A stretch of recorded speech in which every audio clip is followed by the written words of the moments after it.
स्वतंत्रता दिवस पर हिंदी भाषण। यहाँ मौजूद सभी सम्मानित अतिथियों, माननीय प्रधानाचार्य जी तथा मेरे प्यारे दोस्तों का इस शुभ अवसर पर मैं हार्दिक अभिनंदन करती हूँ। जैसे कि आप जानते हैं, आज हमारा देश स्वतंत्रता दिवस की 77 वर्षगांठ मना रहा है। आज सब में देशभक्त का भाव इतना ऊंचा है कि हवा में भी इसे महसूस कर सकते हैं। आज़ादी पाने के लिए हमारे देश के महापुरुषों जैसे महात्मा गांधी, भगत सिंह, नेताजी सुभाष चंद्र बोस, चंद्रशेखर आजाद, सरदार वल्लभ भाई पटेल, लाला लाजपत राय, राम प्रसाद बिस्मिल, बाल गंगाधर तिलक, रानी लक्ष्मीबाई और अन्य वीरों ने त्याग, तपस्या और खून का बलिदान दिया ताकि हम एक स्वाधीन भारत में सांस ले सकें। अंग्रेजों ने सबसे पहले व्यापार करने के लिए 1600 में भारत आए थे तथा उन्होंने भारत में ईस्ट इंडिया कंपनी की स्थापना की थी। तब से वे यहाँ के परिवेश को बड़े ध्यान से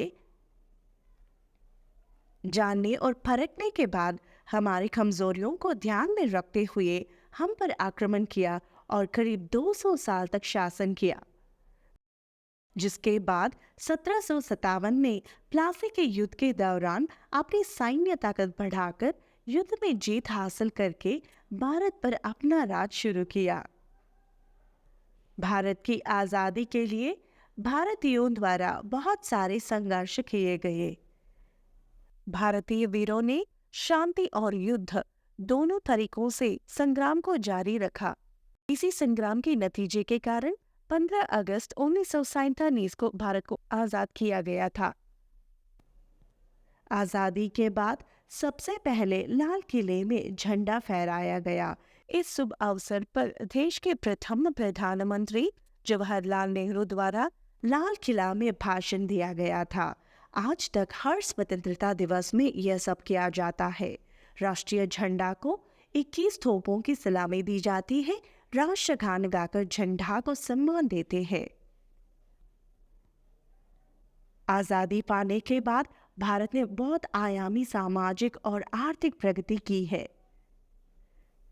विज्ञान, कृषि, चिकित्सा, कला के क्षेत्रों में बड़ी ऊंचाइयों को छू रहा है और अब सबसे औद्योगिकृत देशों की श्रेणी में भी इसकी गिनती की जाती है। भारत के उन्नति को सोचते ही भारतीय नागरिक होने के नाते मन में गर्व महसूस होता है, पर दूसरी ओर मन में एक सवाल उठती है कि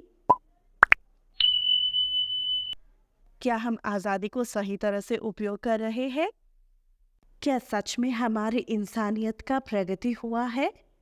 इसका जवाब तो आपको पता ही होगा, क्योंकि हमारे देश में आज भी बहुत सी ऐसी समस्याएं हैं जो भारत के विकास में बाधा बनी हुई है, जैसे कि गरीबी, जातिवाद, बेरोजगारी, आतंकवाद, भ्रष्टाचार, लैंगिक भेदभाव, महिलाओं के खिलाफ हिंसा, जनसंख्या, प्रदूषण आदि। दोस्तों, हमें कल के भारत की अत्यधिक जिम्मेदारी है। इसलिए हमें अच्छी तरह शिक्षित नागरिक होने की शपथ लेनी चाहिए और ईमानदारी से अपना कर्तव्य निभाने के लिए कड़ी मेहनत करनी चाहिए। इसके द्वारा इस लोकतांत्रिक राष्ट्र का सफलतापूर्वक नेतृत्व करना चाहिए। दोस्तों, हम चाहे जाति, धर्म, भाषा, संस्कृति से अलग हो, पर दिल से हम सब भारतीय हैं हमेशा के लिए। न पंजाबी, न बंगाली, न हम राजस्थानी, कश्मीर से केरल तक है, हम सब हिंदुस्तानी। सब में बहता खून एक है, सब में एक रवानी। हम एक थे, हम एक है, हम एक ही रहेंगे। धन्यवाद।